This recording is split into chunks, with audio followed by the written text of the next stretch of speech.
Boscobel is a really exciting place to visit, and we call it the house that saved the king.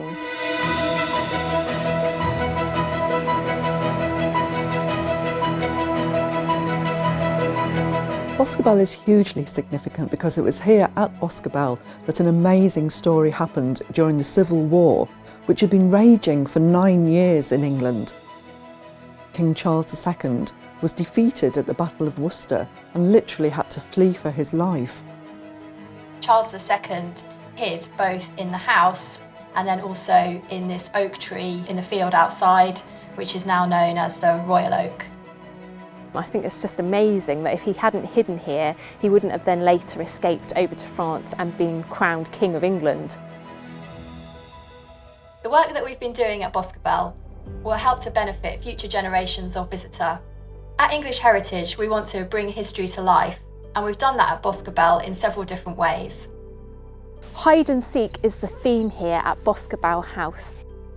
So there's lots of new interpretation in the house, new ways of hiding and seeking to find out parts of the story. One thing I'm really excited about with the project is our new interpretation in the house with an electronic candle which visitors will collect on entry, and then as they go round in each room there'll be a place to place the candle and it will trigger something to happen. So it might be the fire crackling in the parlour or the knocking of parliamentarian troops on the door in the entrance hall, and that's going to be really engaging for families. We've planted 32 oak trees in the oak tree field. So once these trees have grown and matured, you'll be able to see this whole area as Charles II would have seen it. Every tree we grow from the grafting process is a replica of the original tree, perfectly genetically. It's very important that we conserve the special places in our care, and a lot of the work we've done over the last year or two has been conservation work on the site and conservation work in the gardens and the grounds. The paint colours that we use are the original paint colours. The fencing and the panelling around the site are oak, which would have originally been from the local woodland, which would have been oak trees. We've introduced a new play area, again with that hide and seek theme running all the way through it. It's not any old playground, and to see a family running around, enjoying that space, enjoying that time, learning a bit of history at the same time was really a great moment.